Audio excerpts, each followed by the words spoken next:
Hi friends, நம்ம daily வந்து shortcuts பார்த்துட்டு இருக்கோம். அதாவது TNPSC exam group 1, group 2, 2A, group 4க்கான எக்ஸாமினேஷனுக்கான ஷார்ட்கட்ஸ் பார்த்துட்டு இருக்கோம். ஸோ இந்த வீடியோவில் நம்ம என்ன பார்க்க போகிறோம்னா சிகரம் பற்றி தான் வந்து பார்க்க போகிறோம். அதாவது எல்லாருக்குமே தெரிஞ்ச விஷயந்தான், சிகரம் வந்து எவரெஸ்ட் தான், மவுண்ட் எவரெஸ்ட் தான் வந்து இருக்கிறதுலே வந்து பெரியது அப்படின்னு சொல்லிட்டு எல்லாருக்குமே தெரியும் இருக்கிற ஹைட்டில்.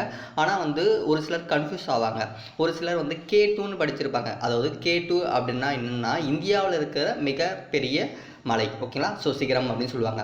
ஸோ இதில் நம்ம எப்படி கொஸ்டின்ஸ் கேட்பாங்கன்னா, ஒரு சிகரம் கொடுத்துட்டு அதோடைய ஹைட்டு கேட்கலாம், அப்படி இல்லைனா அது எந்த கண்ட்ரியில் இருக்குன்னு சொல்லி கேட்கலாம். ஏன்னா புக்கில் வந்து பாக்ஸ் டேபிளர் காலமில் கொடுத்துருக்காங்க, கண்ட்ரியும் வந்து ஸ்பெசிஃபிக்காக கொடுத்துருக்காங்க.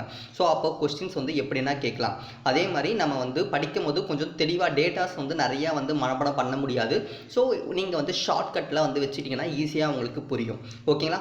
இப்போது லேட்டஸ்ட்டாக வந்து மவுண்ட் எவரெஸ்ட்டுடைய மெஷர்மெண்ட்டு சேஞ்ச் பண்ணியிருக்காங்க, அதை நோட் பண்ணிக்கோங்க, ஓகேங்களா. ஸோ மவுண்ட் எவரெஸ்ட் தான் வந்து எங்கே இருக்குன்னா நேபாள் கண்ட்ரியில் இருக்குது. நிறைய தெரிஞ்சுக்கோங்க, உலகத்திலேயே மிக அதிகமான உயரமுள்ள சிகரம் எது அப்படின்னா எவரெஸ்ட் தான். ஸோ அது எங்கே இருக்குது அப்படின்னு பார்த்தீங்கன்னா வந்து நேபாளில் இருக்குது. Mount Everest Nepal.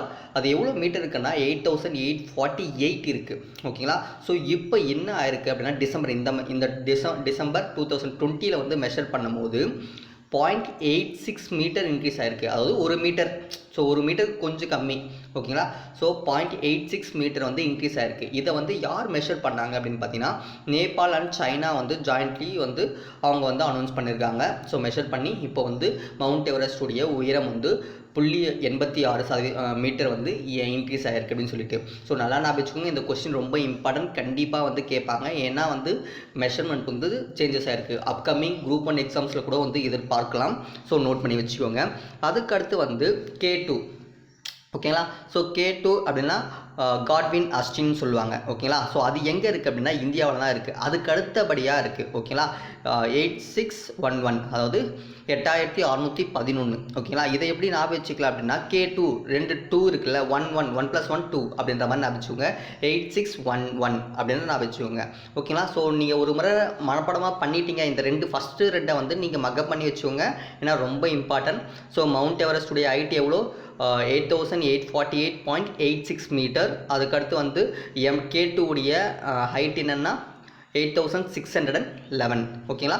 ஸோ இதை வந்து மெமரைஸ் பண்ணி வச்சுக்கோங்க, ஓகேங்களா. அதுக்கடுத்து வந்து கஞ்சன்ஜங்கா, ஓகேவா.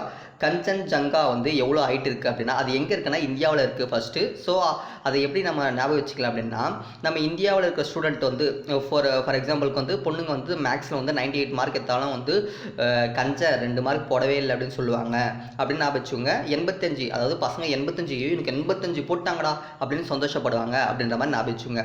ஸோ 85, 98 கஞ்சன்ஜங்கா வந்து இந்தியாவில் படிக்கிற ஸ்டூடெண்ட் வந்து பசங்க 85 மார்க் எடுத்தால் வந்து சந்தோஷப்படுவாங்க. பொண்ணுங்க வந்து 98 எடுத்தால் கூட கஞ்சா 2 மார்க் போடலையே அப்படின்னு சொல்லிட்டு ஃபீல் பண்ணுவாங்க அப்படின்ற மாதிரி நினச்சிக்கோங்க. அதுக்கடுத்து வந்து மக்கள், ஓகேவா. மக்கள் அப்படின்றத ஞாபகம் வச்சுக்கோங்க. மக்கள் அப்படின்னா நேபாள், அதாவது நேபாளில் இருக்கிற அவங்களாம் வந்து கொஞ்சம் மக்கா இருப்பாங்க அப்படின்ற மாதிரி ஞாபகம் வச்சுக்கோங்க. அதில் வந்து 8481 மீட்டர்ஸ் வந்து இருக்குது. இதை எப்படி ஞாபகம் வச்சுக்கணும்னா அங்கே மக்கள் பாருங்கள், மக்கள் அப்படின்ற இடத்துல AA இருக்குது. அதை வந்து நீங்கள் இப்படி ஷார்ட்கட்டாக ஞாபகம் வச்சுக்கோங்க. அதாவது A4 ஷீட்டுக்கு பதிலாக A1 ஷீட்டுன்னு மாற்றி சொல்லிட்டான், ஏன்னா அவன் மக்கள். ஸோ அதனால் A4 ஷீட்டை A1 ஷீட் அப்படின்னு மாற்றி சொல்லிட்டான் அப்படின்றத ஞாபகம் வச்சுக்கோங்க. நேபாளில் இருக்கிறவங்கலாம் கொஞ்சம் மக்கு அப்படின்றத ஞாபகம் வச்சுக்கோங்க. அதுக்கடுத்து வந்து அவன் வந்து உடனே நான் மக்கு அப்படின்ட்டிங்களா, இருங்க நான் எவ்வளோ தௌலத்து தெரியுமா, அதாவது நான் வந்து 8th ஸ்டாண்டர்டில் படிக்கும்போது ஃபஸ்ட் ரேங்க்கு, 7th ஸ்டாண்டர்டில் படிக்கும்போது செகண்ட் ரேங்க்கு அப்படின்னு சொல்லியிருக்காரு, ஓகேங்களா. இதை கண்ட்ரி எப்படி ஞாபகம் வச்சுக்கலாம் அப்படின்னா நேபாளெலாம் தௌலாக இருப்பாங்க அப்படின்னு ஞாபகம் வச்சுக்கோங்க. தௌலாகிரி அப்படின்றத வந்து பார்த்திங்கன்னா நேபாளில் இருக்குது. அது வந்து 8172, ஓகேங்களா. ஈஸியாக ஞாபகம் வச்சுக்கலாம். அதாவது நான் 8th படிக்கும்போது ஃபஸ்ட் ரேங்க்கு, 7th படிக்கும்போது செகண்ட் ரேங்க்கு அப்படின்ற மாதிரி அவர் தௌலத்தாக சொல்கிறாருன்னு நினச்சிக்கோங்க. அதுக்கடுத்து உடனே அதையும் கொஞ்சம் மக்கு பசங்களாக இருப்பாங்களே, அதாவது நாங்கள்லாம் வந்து 8ஆம் கிளாஸில் பேட் எடுத்தோன்னா 1 2 அடிக்க மாட்டோம், 6 ரன் தான் அடிப்போம், ஓகே, விளையாடுறவங்க சொல்லுவாங்க, ஓகேங்களா. ஸோ அது யாருன்னா நாகப்பர்வதம். ஓகேவா, நாகப்பர்வதம்னு சொல்கிறாங்க தமிழில். ஸோ நாகப்பர்வதம் அதில் பேட் அப்படின்றது இருக்குது பாருங்கள், நாகப்பர்வதம். அவங்க இந்தியாவில் நான்லாம் 8வது படிக்கும் போது 1 ரன் 2 ரன்லாம் அடிக்க மாட்டேன், பேட் எடுத்தால் 6 அடிப்பேன் அப்படின்ற மாதிரி நான் வச்சுக்கோங்க. அதுக்கடுத்து வந்து அன்னபூர்ணா. ஓகேங்களா, ஸோ அன்னபூர்ணா வந்து நேபாள். ஓகேவா, அன்னபூர்ணா வந்து எங்கே இருக்குன்னா நேபாளில் இருக்குது. ஸோ இதில் வந்து பார்த்தீங்கன்னா அண்ணா வந்து பூரி வந்து 80 பூரி சாப்பிடுவார், தம்பி அதோட கொஞ்சம் கம்மியாக சாப்பிடுவாங்க, 78 அப்படின்னு நான் வச்சுக்கோங்க. ஸோ அன்னபூர்ணா எங்கே இருக்குது, நேபாளில் இருக்குது. ஸோ அதில் வந்து அண்ணா வந்து 80 பூரி சாப்பிட்றாரு, தம்பி வந்து 78 பூரி சாப்பிடுவார் நான் வச்சுக்கோங்க. அதுக்கடுத்து வந்து நந்தாதேவி. ஸோ நந்தாதேவின்னா அவங்களுடைய தங்கச்சி. ஓகேங்களா, நந்தாதேவி வந்து இந்தியாவில் இருக்காங்க. ஸோ அவங்க வந்து பார்த்தீங்கன்னா 2வது 78 தான் சாப்பிட்டாங்க, எனக்கு ஒன்றுமே இல்லை, நான் வெறும் 17 பூரி தான் சாப்பிட்டாங்க நந்தாதேவி, நானும் இருக்கான்ற மாதிரி அவங்க சொல்கிறாங்க அப்படின்னு நான் வச்சுங்க. அதுக்கடுத்து வந்து கமிட்.